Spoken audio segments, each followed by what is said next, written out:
You're listening to Healing Voices Project, where we share stories and the latest information from people who fight addiction every day.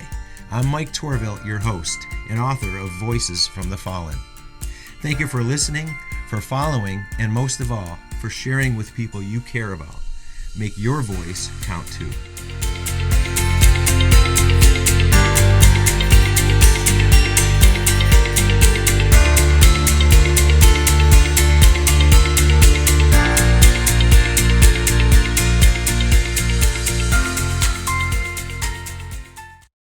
All right. Thanks for listening, everybody. Thanks for joining us at Healing Voices Project. Today, I'm excited to welcome Jonathan Alpert. Jonathan, thanks for coming on. Thank you for having me, Mike. I appreciate it. Sure. Glad to have you. We've been talking for a few weeks, and I think before we get into the conversation, I'd like to tell our listeners a little bit about you, a little bit about your background. Jonathan has had an interesting work history, and before you worked, Jonathan holds a bachelor's degree in criminal justice from Salem State College and has advanced his education with both a master's degree and a certificate of advanced graduate studies in psychology counseling from Cambridge College.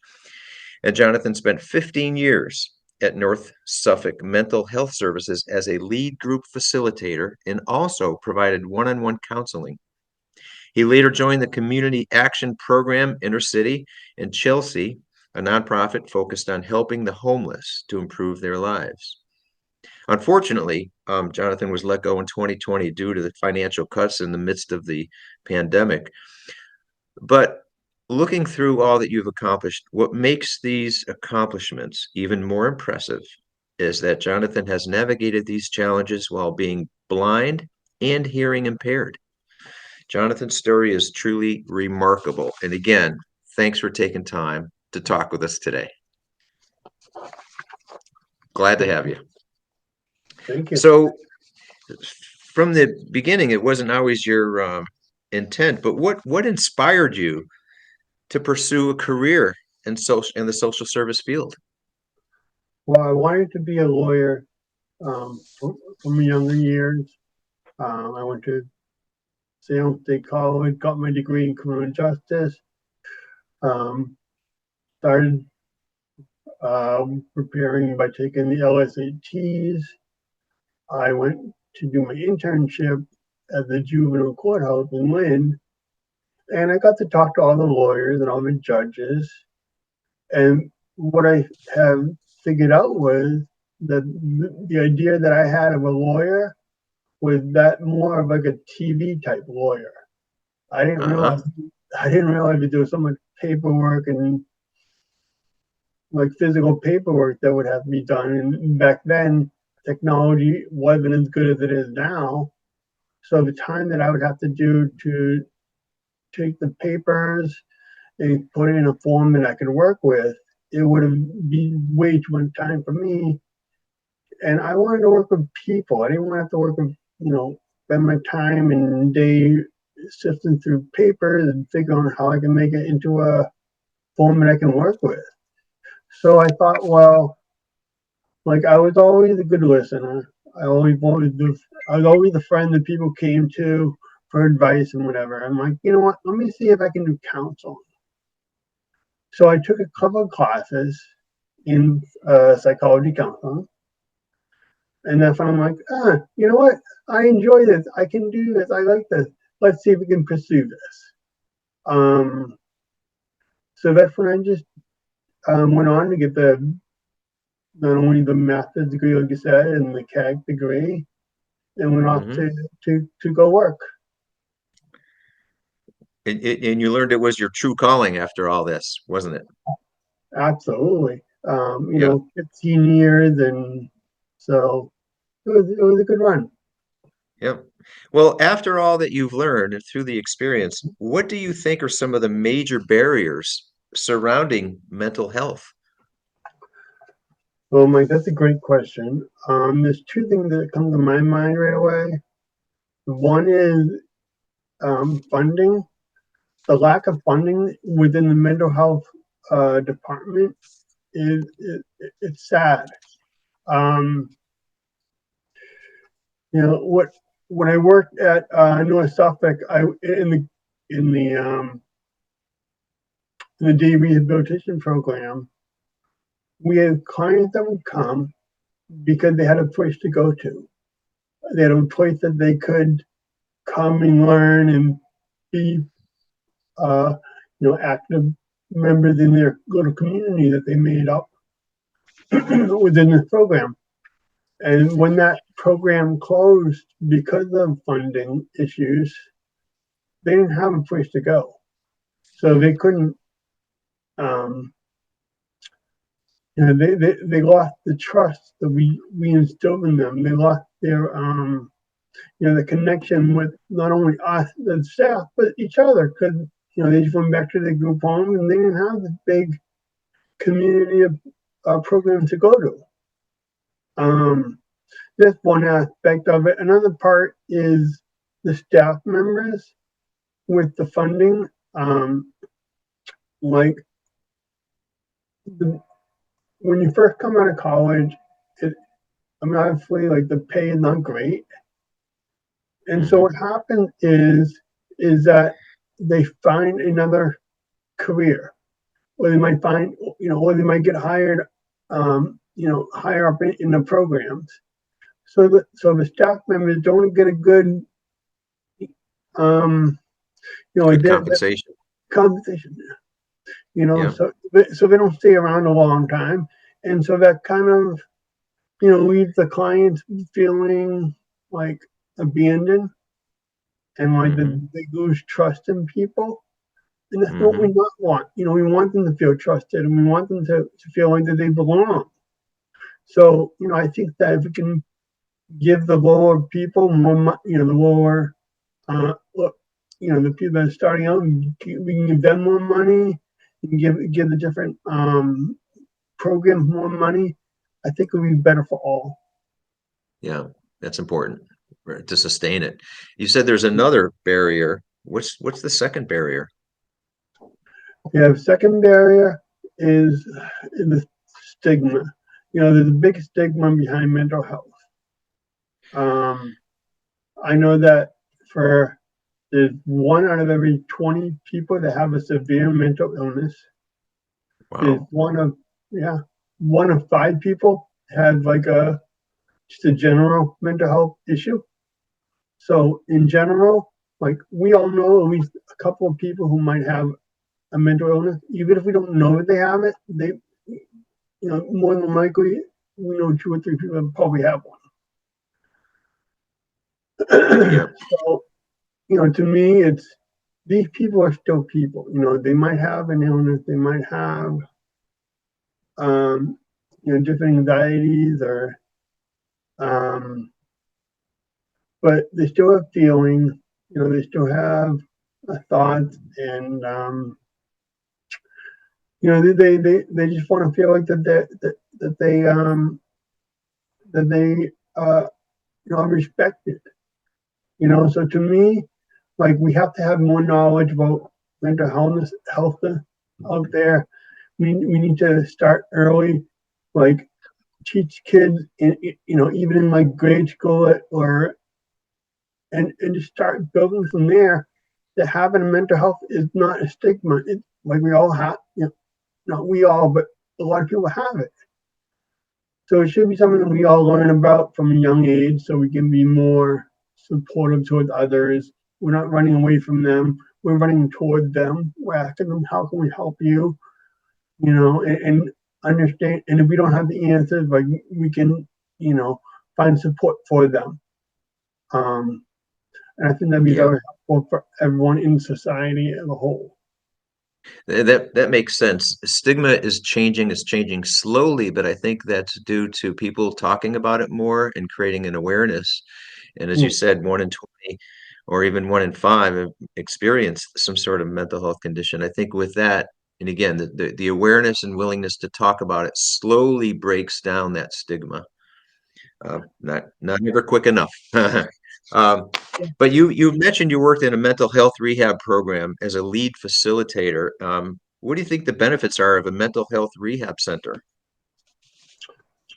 Well, having worked there for few years. Um, again, these are places that people come to socialize. They come to form friendships. You know, they don't get these things if they don't have these type of programs. They're in their group homes or they're with their families and they don't get out much. But if you have these Mm, programs and that they teach them how to socialize, teach them how to form friendships, teach them how to learn basic skills. I know at my program we had a working program, so they got to work, they got to make money. Um, and then that came with responsibilities as well. Uh, mhm. I know one of the classes that I taught was a social skills group, and I would go out and sit out front with them, and they wouldn't be talking to each other; they would just be smoking cigarettes. Um, and so when I was running the social skills group, what I would do is I would try and get them to learn how to talk to each other. Mhm. And so one of my ideas was that um, talk about our hobbies, like what do we enjoy doing, you know? And so from that, we learned that the person that you live with in the group home, they actually like the same things you do. And it's like, oh, and so then now we start talking about things that they enjoy doing instead of just sitting, smoking cigarettes. They're They're talking. engaging. Yeah, they're Yes. engaging. They're talking Yeah. about things that they enjoy. So that was very inspiring for me to see that I can be able to do that for them. That's. Mhm. Another piece is I got the opportunity to teach a class for the company itself for our staff members. It's called NAPI, Non-Abusive Psychological and Physical Intervention.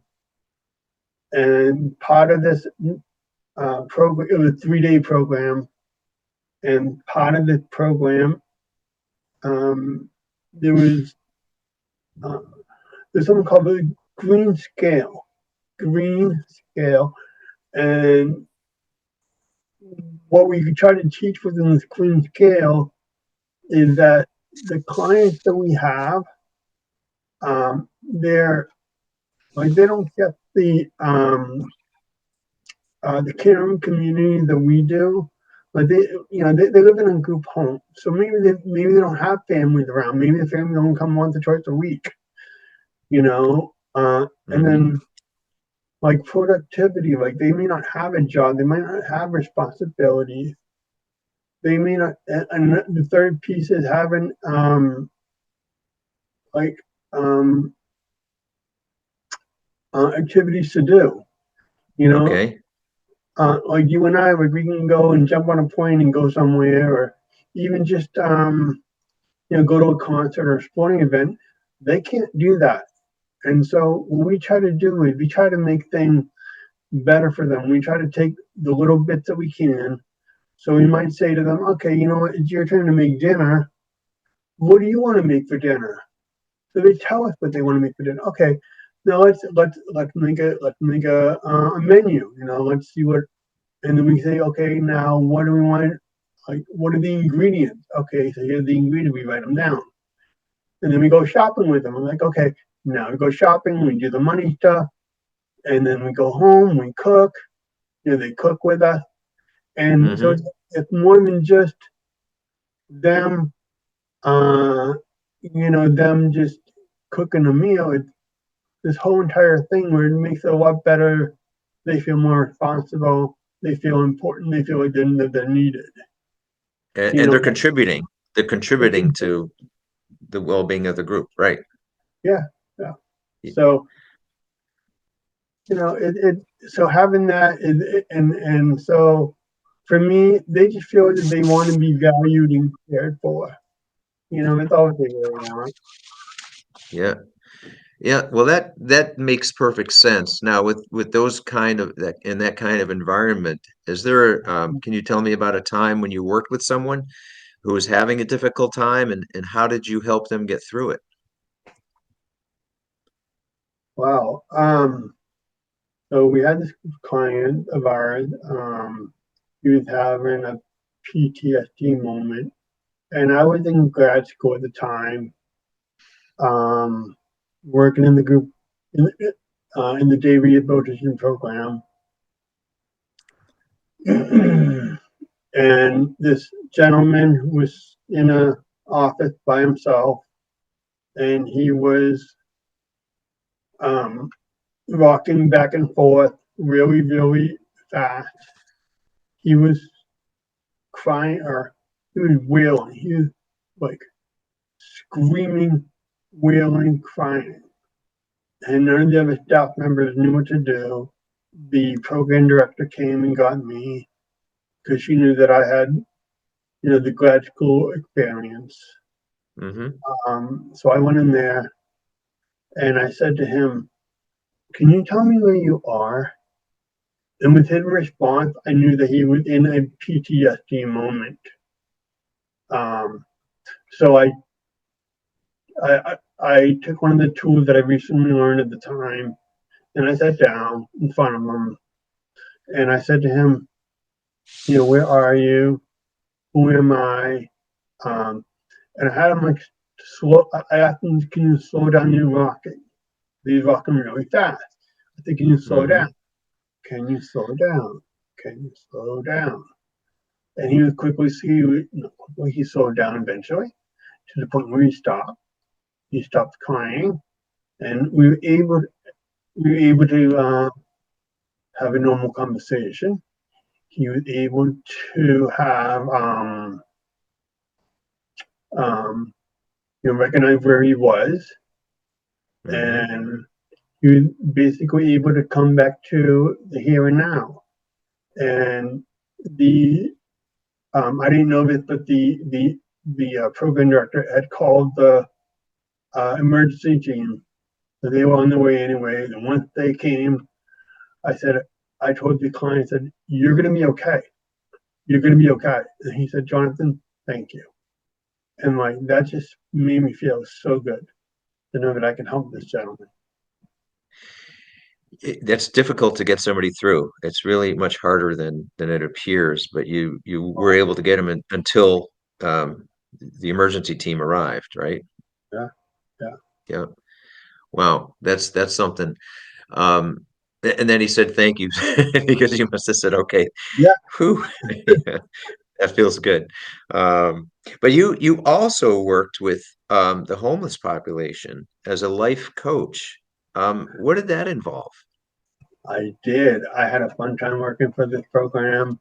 Yeah. Um, it was called Catholic Community Action Intercity. Um, and so, yeah, so this was a program that where we had the homeless people where my coworker would go into the field, quote unquote, um, into the city, find the homeless people. If they wanted help, they would bring them back, help them go to detox. And once they came back from detox, that's when they came to me. I would help them find housing, I'd help them find jobs, whatever I could help them with, I would. We had this one client who was bilingual in Spanish and English, but he couldn't write or read too well English. So Hmm. he wanted to take the GED. I'm like, okay. So I downloaded the GED on my computer, like the practice exam, and I realized that his level of reading and writing was that of like a first or second grader. I'm like, all Okay. right. So I downloaded a whole bunch of like sheets, worksheets from different school websites, and we worked on it. We worked on reading and writing and math, basic stuff. And within 6 months, uh, he went from being a first, second grade level up to like a third or fourth grade level in reading, writing, and math. He Wow. was so he was so determined to get that GED. He just worked his butt off to do it.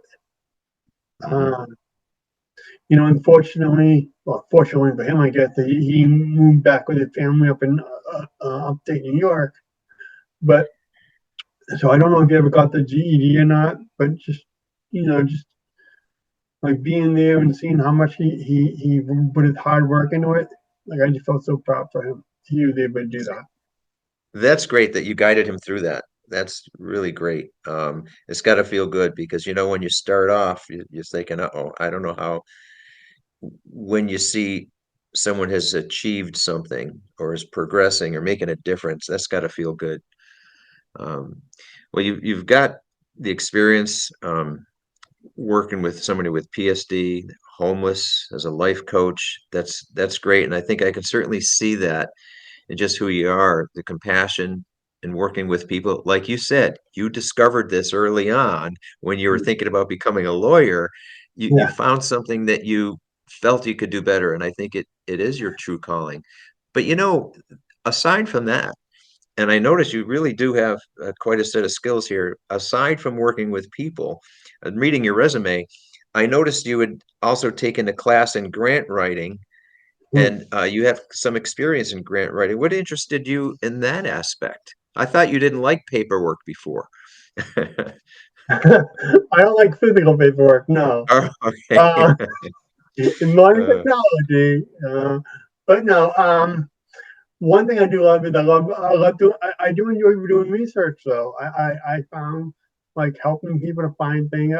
Um, you know, going through, I think it's because of my grad school and all the research I had to do in grad school.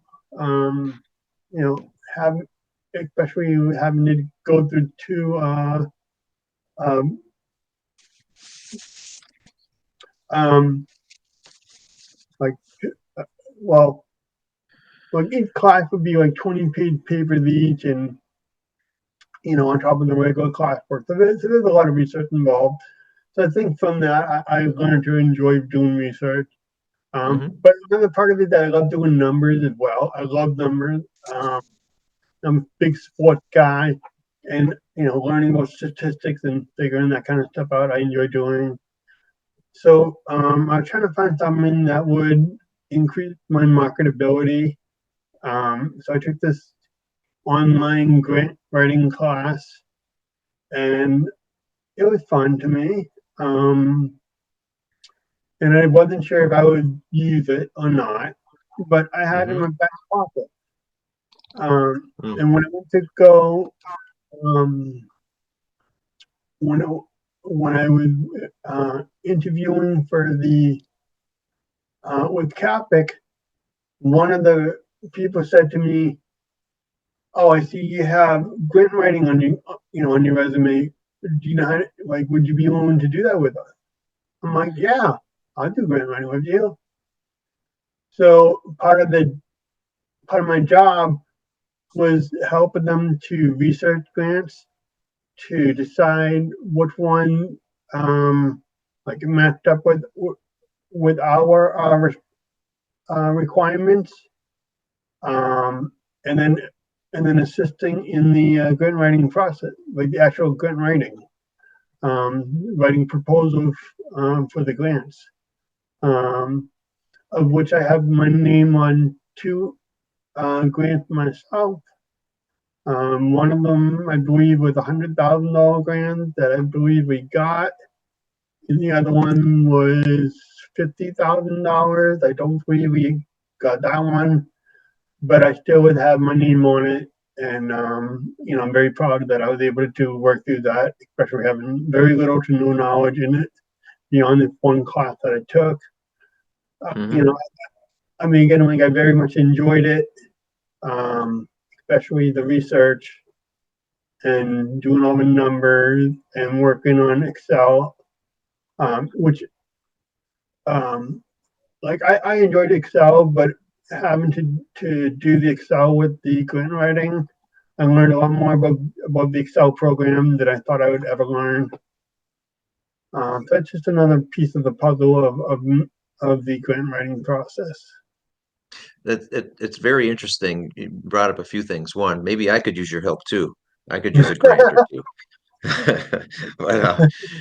But you had mentioned tools and technology. Yes. And so drifting away from that topic a little bit, but Hmm. the tools and technology, given, as we said, that you're hearing impaired and blind, you rely quite a bit on technology, but it's apparently working very well as you're able to perform these skills, do your job, and all that you've accomplished. You certainly have broken down some of those barriers and able to accomplish quite a bit. Thank you. Um, Yeah. Yeah, and I'm amazed. I don't know how you do it, but grant writing and some of these things aren't easy, but you do them even with the challenges you have. That's hard. Yeah, for me, it's something that I've always worked with. Um, Starting from when I was in middle school, there was, computers that talk. The technology then would basically uh, very monotone kind of computer voice. Now they have more friendly sounding, I guess, Yeah. uh, voice outputs for computers, and even like with the iPhone technology, there's a lot of there's a lot of different apps you can download, make me feel Hmm. a lot more independent for myself. Um, One particular app that I love to use is called Seeing Eyes. Um, I'm sorry, not Seeing Eyes. Seeing AI, and one of the features is that it can actually read money, read dollar bills. So instead of me having to ask someone, "Oh, what bill is this?" I could just take my phone, scan it across the bill, and it will read what denomination it is. Wow. Um, and then the same thing. It can also read text, print. So it can't read like handwriting, but if I have like a document in front of me, it can scan the document and read it for me, if I needed to. So that's like Wow. another technology tool that I have. Yeah. And AI is a part of that, isn't it? It is, it, I mean, I'm not that knowledgeable in all the AI stuff yet. I know I need to learn more about it.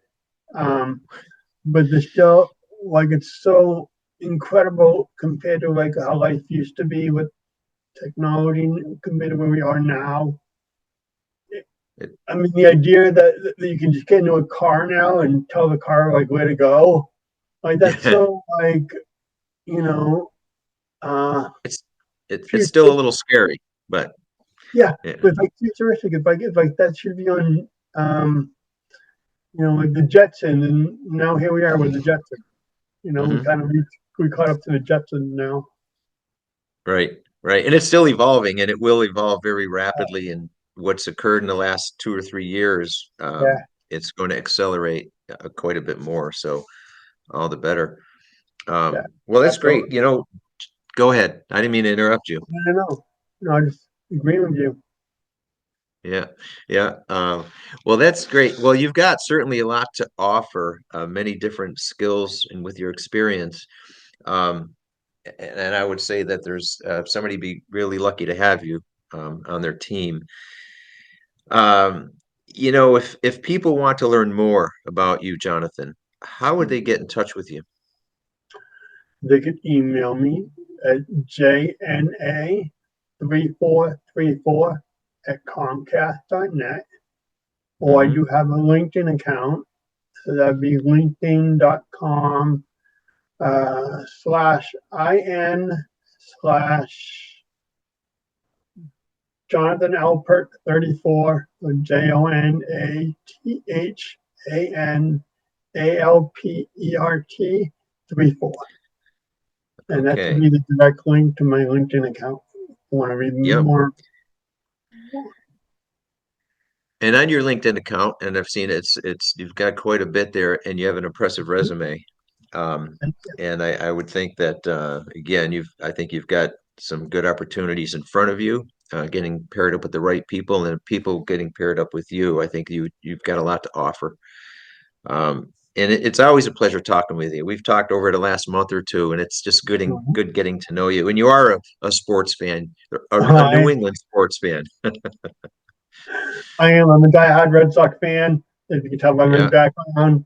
Um, yeah, I live and die with the Red Sox. I like the Patriots, like the Celtics, like the Bruins, but yeah, the Red Sox is my it's like everything that I am. If you go into my bedroom, it's like it's like a Red Sox gift shop kind of thing. So, oh yeah, I got like Red Sox chairs, like actual chairs from Fenway Park, and I got baseball cards dating back to like the beginning of baseball cards from Boston. So that's cool. That's cool. yeah, uh, Nice, nice. Well, that's a bonus. That's a bonus for you. All right. Well, Jonathan, it's great having you on. And remember Jonathan Alpert. It's Alpert. And look him up on LinkedIn. And his email, again, I'll repeat it. It's JNA3434 at Comcast.net. So I thank everybody for listening, but also to Jonathan again for your time. And remember to visit our website, healingvoicesproject.org. And we're a nonprofit organization, so we always appreciate everybody's support to keep the program going. Thanks, everybody. Thanks, Jonathan. I'll talk to you all soon.